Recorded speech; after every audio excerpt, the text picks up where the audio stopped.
All right, Dr. Gustafson, are you there? I'm here. I hope you can see my screen. I'm not sure if it all works. In any case, many thanks to Lucy for setting up this seminar. Thanks to Heath Yeakley for organizing all of the technical aspects of it. Thank you to both Emlyn and Herman for two excellent presentations. And thank you all for being here and sharing in this experience. I appreciate it.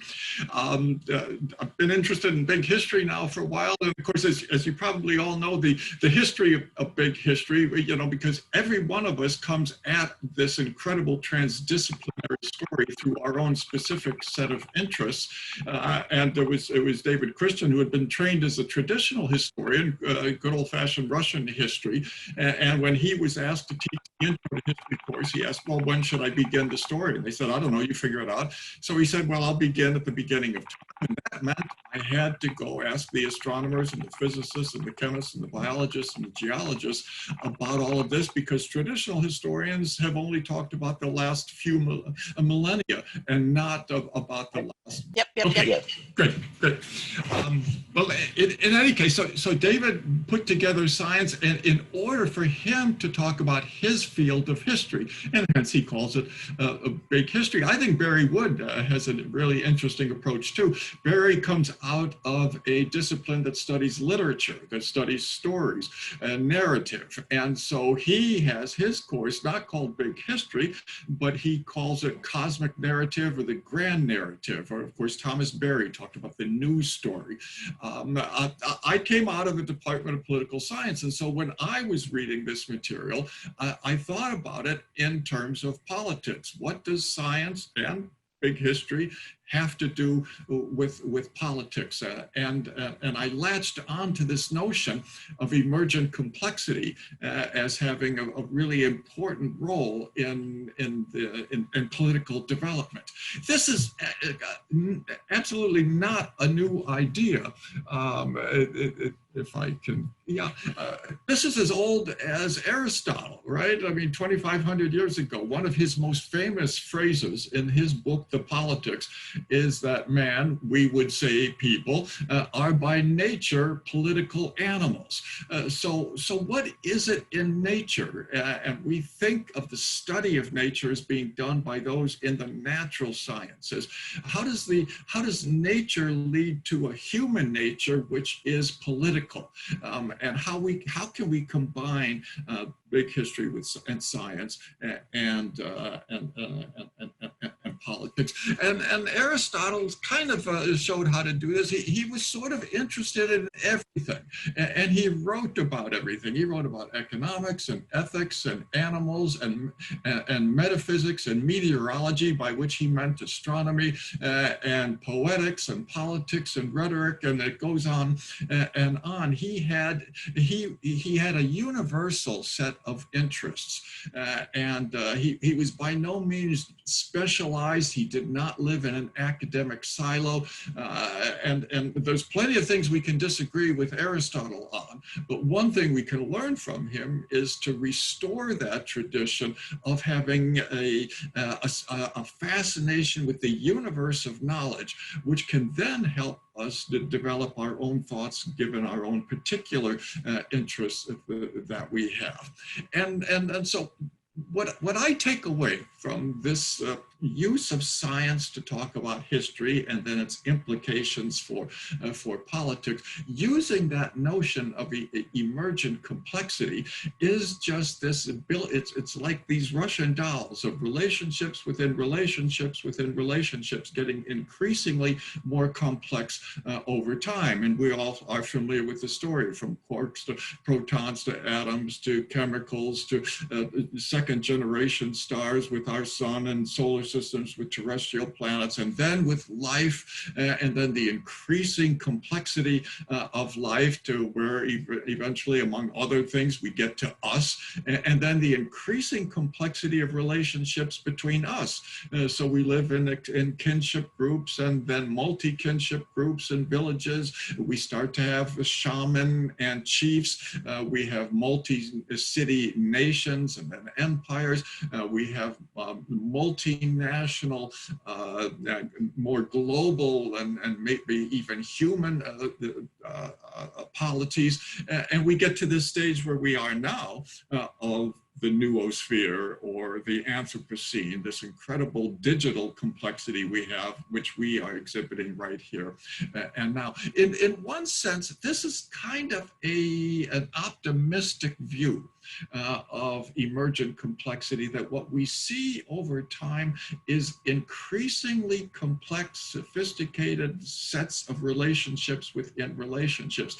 And so as we look towards the future, we look to even more sophisticated, more complex relationships. Perhaps that noosphere is the next step in greater complexity, exactly what all of that would mean. But maybe the idea of complexity is even more complex than this kind of optimistic view is, because we have the paradox of the relationship between opposites, which starts at the beginning. I mean, right after the Big Bang, the physicists talk about matter and antimatter, with particles having their corresponding symmetrical antiparticles, which are identical in most regards, except for their spin. And except that the matter and the antimatter don't play well together. They don't form relationships. And so right after the Big Bang, they tell us there's this idea that there's a great annihilation. For every billion particles of antimatter, there were 1,000,000,001 of matter, and the billion of each annihilated each other and they returned to energy. It was only that one particle per billion of matter that survived, which happily was enough to form 100 billion galaxies, each with an average of 100 billion stars. So you know how much there was to begin with. But what we had here was this idea of matter and of antimatter, and maybe that indicates something which is even more complex than this notion of increasingly complex sets of relationships. Or a little bit differently, we have this idea that things, in fact, maybe most things do not become more complex. We had, within 380,000 years, essentially 3/4 of the atoms were hydrogen, and then we had helium. There are still enormous clouds of hydrogen and helium out in the universe, which have not developed into anything more complex. They seem to be quite happy floating around, largely undeveloped. Or at each stage of this greater complexity, we see where we reach a certain stage of relationships, and then that stage is just happy to stay where it is. Look at prokaryote cells, which by themselves are incredibly complex sets of atoms and chemicals and amino acids and lipids and so on. But it's still the simplest cell that exists. And we still have enormous numbers of prokaryote cells. They keep evolving. We can't keep up with them, the superbacteria. But really, they haven't become more complex. They've seen no reason to become eukaryotic cells or develop into very complex body forms. So at each stage, we see when we do get to a certain level of greater complexity, that much does not become more complex. And the prokaryote cells, I think, have no interest in being part of a noosphere, and yet they're there in enormous numbers. We get to higher stages of, or more complex stages of human relations. We get to people who, now they form nations, and a lot of nationalists don't seem to be very interested in moving beyond all of that. And so how do we deal then with matter and antimatter, and with the failure to become more complex, or the disinterest in becoming more complex, or the process of increased simplification, that we can not just evolve, but we can devolve. We can go back to earlier sets of relationships which are less complex. So we have a paradoxical, complex notion about what complexity is. We have this with our understandings of the universe. We can only see back to 13.8 billion years ago, except the galaxies that we see in their very initial forms have moved well beyond our visibility now, and the actual living universe is much larger than the observable universe. And it's moving into what? The dark energy is winning. It's the dominant force, and it's bringing it into what? Infinity, or whatever it is. But whatever that means is the Big Bang is being followed by a big rip, and in the long run, the skies will turn black because almost everything is beyond our visibility, and maybe matter will come apart. So in the very long run, perhaps what we see is that the long-term story is the complete return to greater simplification and whatever nothingness would be. So we have a complex story. We have a complex story when we look at those earlier stages. We have a common ancestor with chimpanzees. One of my favorite authors is Frans de Waal. I think he's fabulous.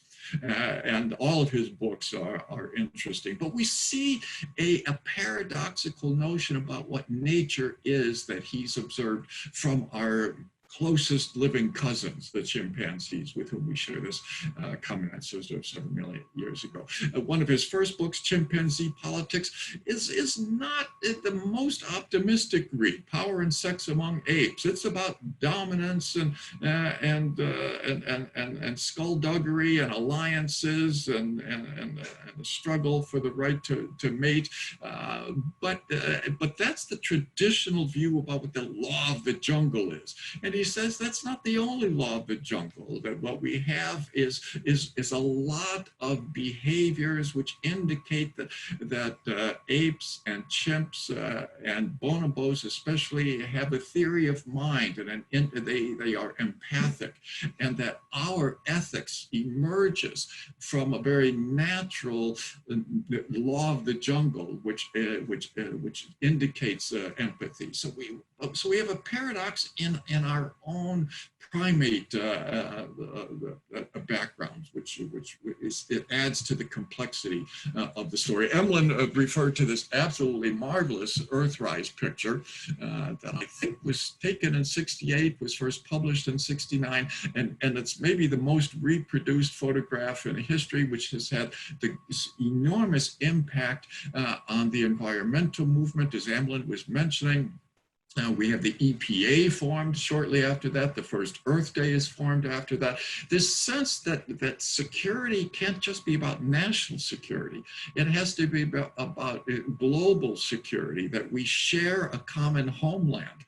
The homeland is not a national motherland or fatherland. The homeland is the earth that we all share. So we have this interpretation of the Earthrise photo, but then we remember the motivation for what sent us to the moon. And it was John F. Kennedy saying that we're so scared of the Soviets because they had just sent off Sputnik, and we were so afraid that they were going to develop missiles that could deliver nuclear warheads against us, and we were going to show them we could develop missiles a lot better than we could, and we're going to the moon, gosh darn it, and we'll show you who's dominant. So there's a paradox in the meaning of this picture. Is it really a threat to the Russians, to the Soviets, back in the good old days of the Cold War, that don't mess with us with your silly little Sputnik, or we can annihilate you? So what is the message of this picture? Is it conflict? Is it threats?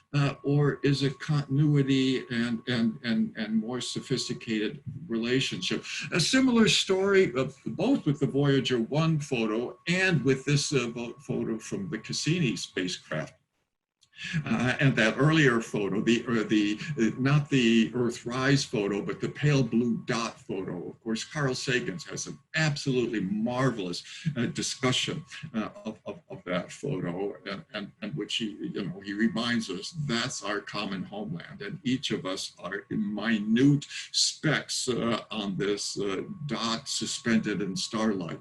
And he says we need to learn to be kinder, and this is where we take our stand. Even this many years after Sagan wrote, we are no closer. He says we might visit other planets, but we are a long ways from colonizing other planets, and we don't seem to be closer to that yet than we were at his point. So there's that message of it. And we have this example of what we're doing right now as the increased digital communications, electronic communications. Herman was talking about the digital communication, the internet, a map of that almost looking like the human brain, and that the noosphere is the internet, this kind of super organism that we have, that we now think almost nothing of us conversing with people in Japan and India and the United States and Brazil and so on.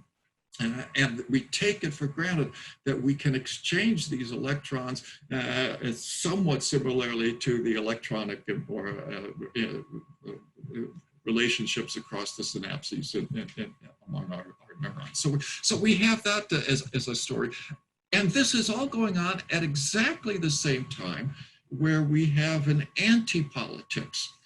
Instead of a politics of increasing globalization, of increasing sense of human identity, of saying that as Emlyn was reminding us, we share the vast majority of our DNA. There is no meaningful biological differences between us, and yet we make so much. Right now in the United States, we are struggling to come to terms with what race relations mean. As Lucy was beginning in her introduction, there is now an enormous set of literature coming out, helping us to think about what our history of separation and hostility means for us right now, and how can we overcome that. And so far, we're not doing a really good job of overcoming that.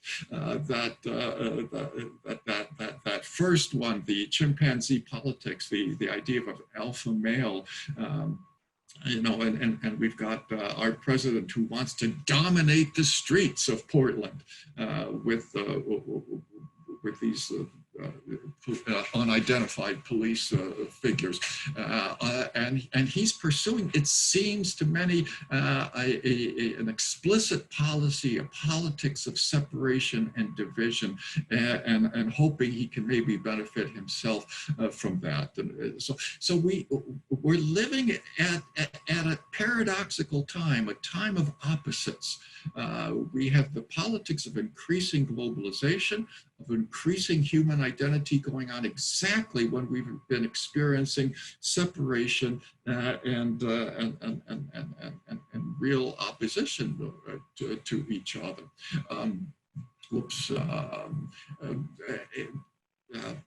Emlyn was also mentioning Greta Thunberg here, and the crisis that we're facing in the environment and the ecological movement. Greta mentioned, she warns us that our house is on fire. I mean, maybe not the entire house literally completely on fire, but as close as we want to admit. I mean, here you probably saw this article in the New York Times just a number of days ago, saying that right now 1% of the Earth's landmass is a barely livable, or in fact an unlivable hot zone, where if you step outside you can't survive for more than a couple of hours. And the claim is that at current rates, within 50 years, maybe not frankly within my lifetime, but but within the lifetime of a few of the folks here that are with us today, that portion of an unlivable hot zone could go up to 19% of the Earth's landmass, and enormous swaths of heavily populated land masses. I mean, when you look at this map of South Asia, it's frightening.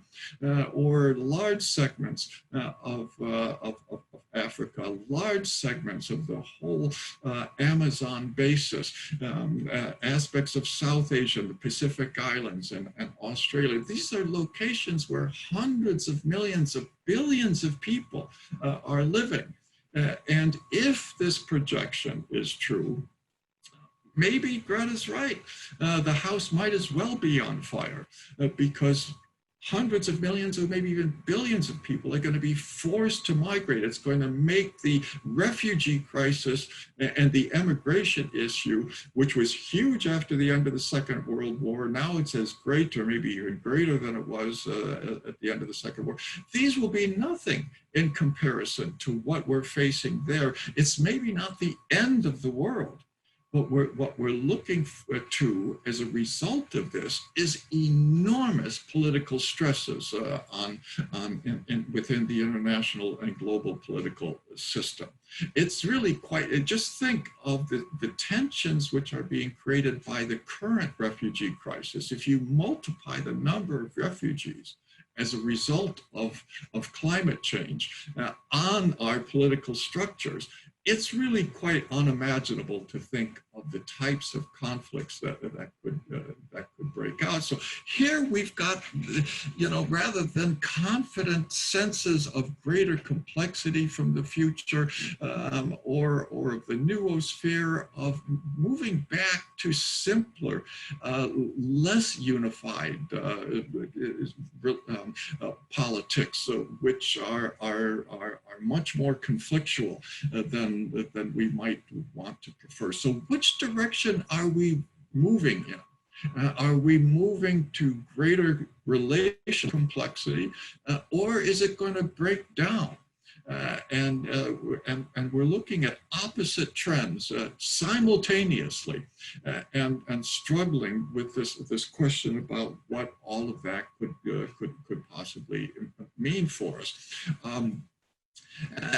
And we know, of course, in the past, it's not like the past has given us a steady stream of advances in relational complexity. Excuse me. We're all familiar with that. We've had a number of previous, the big 5 extinctions, but even before that, there's something of the irony of the great oxidization event, where cyanobacteria, the first photosynthesis,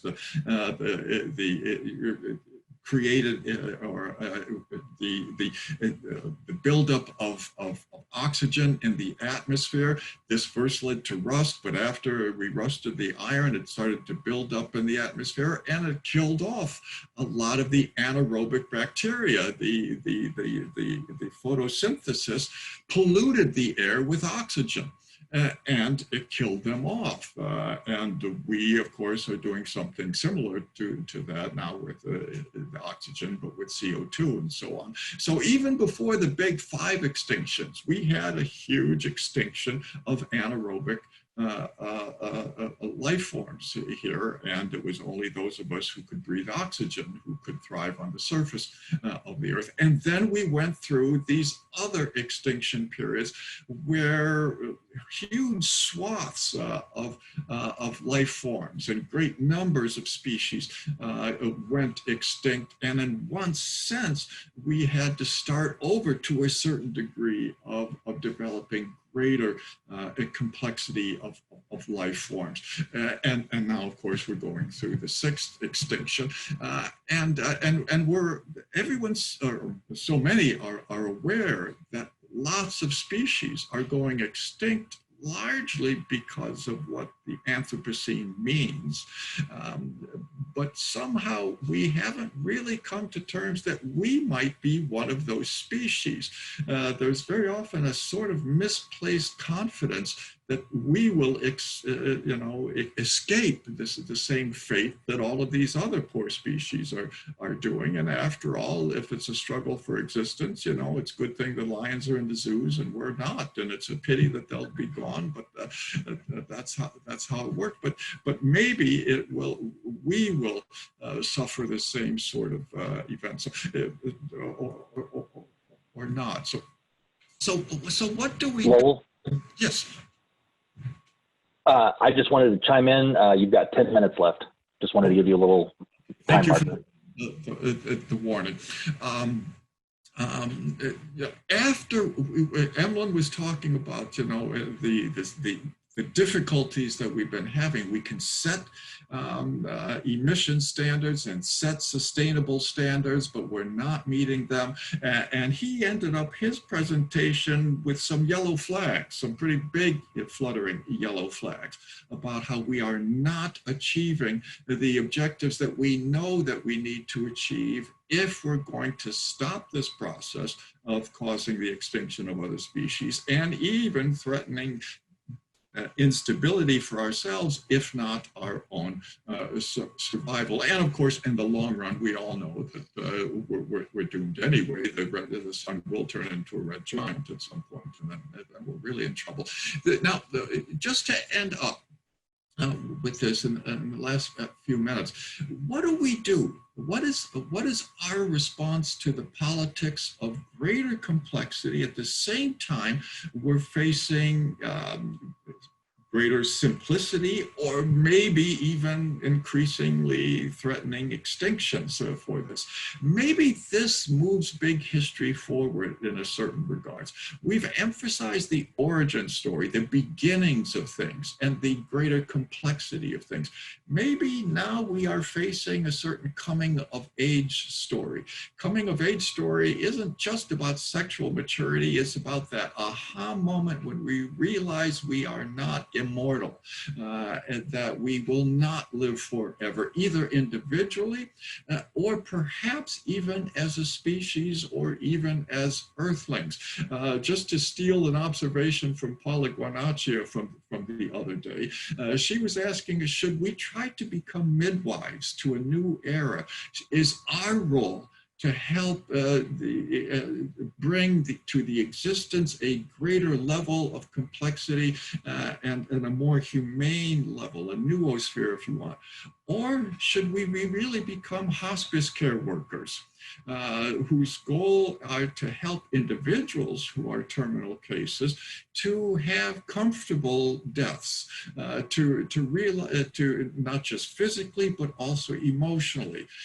What would it mean for us in a coming of age big history to be hospice care workers, to help us move beyond our individual lives? Each one of us knows individually we will live. What could it mean to say that our species has only existed for 300,000 years? Who's going to be confident that we'll live another 300,000 years? The Earth will go on for another few billion until it goes, So what could we take delight in our grandchildren individually and what will happen after we're gone? Can we take delight in what happens after we are gone, after the Anthropocene is over?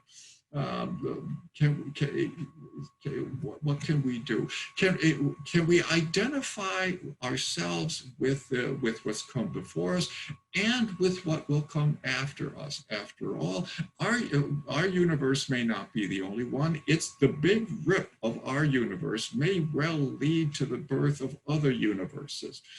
Can we as individuals take delight in our grandchildren, in what comes after us, what comes after humanity, what comes after the Earth? Does that provide anything for us as hospice workers? What does it mean to be a good ancestor looking forward to life after us individually after humanity, after life, after Earth, maybe even after the universe in an infinite multiverse. Well, anyway, I guess I should wrap this up, but just say the complexity that we face here is how do we come to terms with these opposite trends that we're dealing with in our political structures, and then how should we respond to them? Are we only going to find depression in the long run future? I will die. Am I only to be depressed by that realization? The Earth will end within at least 5 billion years, if not before that. Is that a depressing story? Or is there an optimism? Can we return to that sense of optimism that came from that steady increase in relationships from quarks to every stage on up to where we are now? Is there a way to recover that optimism while incorporating and admitting that there's sort of an anti-politics which is going on, a process which opposites spin that's going to lead to greater simplification or which could lead to something else? Is there a way to combine being a midwife with a hospice care worker to give birth to a new era after ourselves individually and the Anthropocene? With that, Heath,